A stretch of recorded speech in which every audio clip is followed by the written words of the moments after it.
Ever wondered how the brightest star in heaven became the ultimate symbol of evil? What if I told you the story of the Bible's greatest villain is actually a tragedy about its most celebrated hero? This isn't just a tale of good versus evil. It's the story of a fall from grace so epic it has shaped human history for millennia. Forget everything you think you know, because we're about to uncover the real story of how Lucifer, the light-bringer, became Satan, the deceiver. To understand this transformation, we have to go back to the very beginning, before time, before humanity, to a celestial realm of unimaginable perfection. In this heavenly kingdom, God presided over legions of angels, beings of pure light and energy, and among them all, one shone brighter than any other. His name was Lucifer, which literally means light bringer or morning star. He wasn't just any angel. Isaiah chapter 14 describes him as the son of the dawn. Ezekiel chapter 28 paints a picture of breathtaking beauty and wisdom.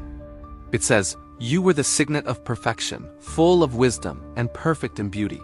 You were in Eden, the garden of God. Every precious stone was your covering." Imagine that. Lucifer was adorned with sapphires, emeralds, and diamonds, a walking masterpiece of divine creation. He was a guardian cherub, one of the highest orders of angels, whose role was to protect the very throne of God. He was powerful, intelligent, and breathtakingly beautiful, the pinnacle of creation. He had it all. So what went catastrophically wrong? The seed of destruction was planted in the one place it shouldn't have been: Lucifer's own heart. The same perfection that made him great became the source of his downfall. Ezekiel 28 continues, "Your heart became proud on account of your beauty, and you corrupted your wisdom because of your splendor." Pride. It's a simple word, but it holds the power to unravel the divine. Lucifer looked at his own reflection, his wisdom, his power, his beauty, and a toxic thought began to fester. He started to believe that he, not his creator, was the source of his own magnificence. He saw the worship and adoration directed towards God and thought, why not me? I am just as worthy. This wasn't just a fleeting thought. It was a deep-seated rebellion brewing in the heart of heaven's most trusted angel. Isaiah 14 gives us a chilling glimpse into his internal monologue. "You said in your heart, I will ascend to the heavens. I will raise my throne above the stars of God. I will sit enthroned on the Mount of Assembly, on the utmost heights of Mount Zaphon. I will ascend above the tops of the clouds. I will make myself like the Most High." This was pure mutiny. He didn't just want to be asterisk God. He wanted to be the God. He desired to usurp the throne of the universe and take the ultimate position of power for himself. This was the moment Lucifer the Lightbringer conceived the identity of Satan, the adversary. A declaration of war against the Almighty cannot be a silent one. Lucifer's rebellion wasn't just an internal struggle, it became an open campaign. He began to sow seeds of doubt and discontent among the other angels. We don't know exactly what he said, but we can imagine the persuasive, charismatic arguments he must have used. He was full of wisdom, after all. Perhaps he whispered about freedom from servitude, about a new order where they could be their own masters. He was the first great deceiver, using half-truths and appealing to the pride of others. And his words found fertile ground. Revelation chapter 12, verse 4, gives us a stunning detail. It describes a great red dragon whose tail swept a third of the stars out of the sky and flung them to the earth. These stars are widely interpreted as the angels who chose to follow Lucifer in his rebellion. Think about that one-third of the heavenly host. Countless beings of light turned their backs on God to follow a charismatic rebel. The perfect harmony of heaven was shattered. The battle lines were drawn. It was Lucifer and his legions against the remaining forces of heaven, led by another powerful archangel, Michael. The ensuing conflict was unlike any war humanity has ever known. This wasn't a battle fought with swords and spears, but a celestial clash of wills, power, and divine authority. Revelation 12 describes it vividly, and there was war in heaven. Michael and his angels fought against the dragon, and the dragon and his angels fought back. But he was not strong enough, and they lost their place in heaven. Lucifer, the once mighty morning star, was utterly defeated. His power, though immense, was no match for the omnipotence of the Creator he sought to overthrow. The judgment was swift and absolute. Jesus himself recounts this moment in Luke chapter 10, saying, "I saw Satan fall like lightning from heaven." Imagine that sight, the brightest being in creation now cast down, plummeting from the celestial heights in a flash of divine judgment. He and the angels who followed him were expelled from heaven, forever losing their place in the divine presence. The light bringer had been extinguished, and in his place a being of pure darkness and rage was born. He was no longer Lucifer. He was now Satan, a Hebrew word meaning the adversary or the accuser. His beautiful name was stripped away, replaced by a title that defined his new, eternal purpose: to oppose God and all that is good.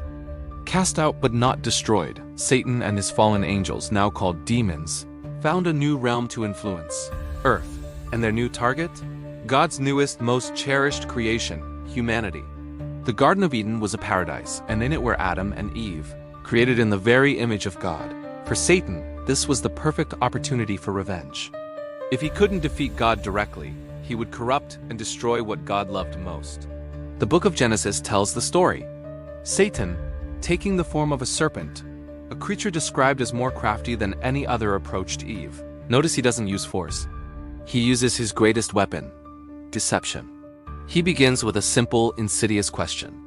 Did God really say you must not eat from any tree in the garden?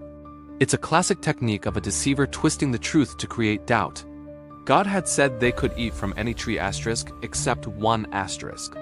Satan subtly reframes it to make God seem overly restrictive. Then comes the outright lie, a direct contradiction of God's command. You will not certainly die, the serpent said to the woman. For God knows that when you eat from it, your eyes will be opened, and you will be like God, knowing good and evil. See the pattern?